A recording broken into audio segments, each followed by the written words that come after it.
We already have 3 Transformers films under our belts, and it's created this sound genre that you see being reproduced in other films and is being referenced even in music and dubstep. And for us, the challenge was, okay, how do we still embrace this kind of Transformers genre, but also try different things?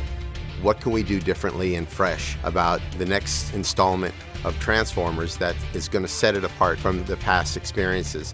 And he's continually raised the bar on every level in this film.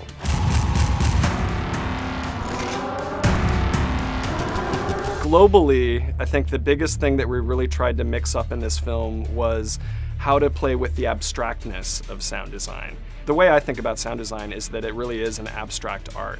And what you're hearing is often or usually not at all what you're seeing. And Transformers is kind of the perfect canvas for being abstract and using things that are totally different. The film opens in space. You see some kind of mysterious things floating through space. For the sound of those, we actually went to some of the sound recordings done by the Galileo spacecraft. And it picked up all of these amazing sounds like the electrical fields of Jupiter, the sound of passing through these different fields and picking up all of the static electromagnetic energy from the outer solar system. And there's some haunting, eerie sounds. Audiences will notice that Optimus is kind of in bad shape when he's introduced in this film.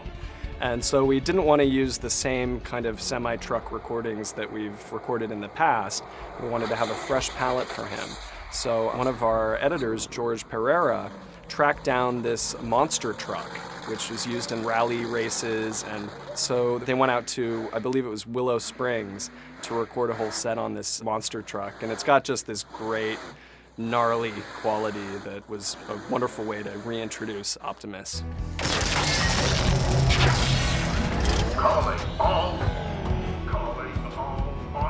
There's a new character who's a bounty hunter named Lockdown. And we're kind of trying to figure out sort of Sonic's signature for him, something that was menacing. And at one point we kind of stumbled upon the idea, well, what if we pay homage to one of the most classic sound effects in film, which was created by Ben Burtt for Darth Vader.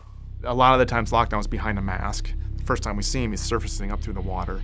I thought, well, this is perfect. Let's just kind of go with a suction vacuum kind of vibe and kind of tipped its hat to the archetypal villain in cinema, it seems like, and it seemed to stick, and we went with it. It's great.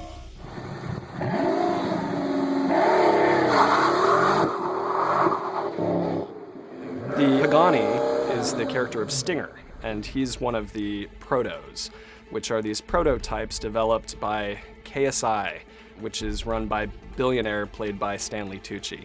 And we wanted them all to have this kind of corporate feeling to them. So we actually designed a bunch of Sonic corporate logos you'll hear peppered around these protos. Fans with a discerning ear should keep those ears open when they hear the film, because we've planted a few little Easter eggs from little homages to the original Transformers from the 80s. One of them is the original Transformers sound, which has been very much an inspiration for us through all of the films. It's the classic so listen for that. And we've also paid homage to the original theme song as well, the More Than Meets the Eye. So pay attention, you'll hear those in there. This was a mix where we were really under the gun because there was a lot of pressure because of a deadline and because of the visual effects coming in late. When you have this huge sound coming at you constantly for 15, 16, 17, 18, 19, 20 hours a day. And I'm not joking about that. A lot of this film was shot on location in China. So it was a brand new location for Michael, and production recorder Peter Devlin, who did a great job, had all sorts of challenges. They were up on top of buildings, they were on the streets. So a lot of practical locations, a lot of running through the streets.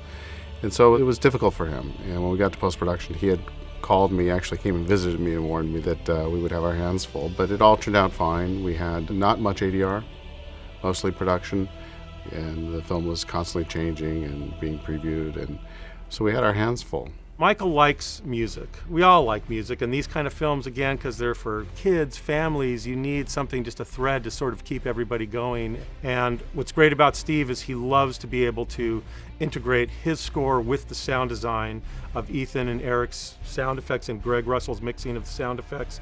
Eric will sit there and cut a sound effect to be in rhythm with the music, which gives it that extra level of coolness. This is the first movie for us to mix native Atmos, which was very exciting for me personally. From obviously panning and having that kind of resolution in panning was very cool. But more importantly, the bass management in the ceiling, when I pan a robot from front to back, or if he lands in the surrounds, the weight of him, I could never carry that weight to the back.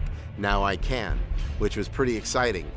One of my favorite sound moments in the film, it's actually a spectacular Dolby Atmos moment. And we have this giant alien ship come in that has this ability to magnetize and suck up anything that's metal. And so using Atmos, we're actually able to create this feeling of sound pulling you up into the ceiling in these waves and ripples. I ended up experimenting with tons of different electrodes and electrical types of source material. Ended up completely in a synthesized version of just modulated square waves and triangle waves that I processed to a point that kind of gave me this little static charge, and then also had the support and the weight underneath that would be representative of the force that is capable of tearing a city from the ground up. It's a lot of low end. It's a good reason to go see it in a theater and not watch it on your laptop, once it comes out on Blu-ray, because it's something that you feel in your whole body. We really want the audience to embrace any of these new sound formats and sort of look for that when they're looking in the newspaper or buying a ticket online. We want them to say, hey, let's go see this in Atmos, let's see this in IMAX. We want them to really engage and participate in the sound of the film that they're going to be watching. And if there's any film that you participate with sound, this one is crazy cool.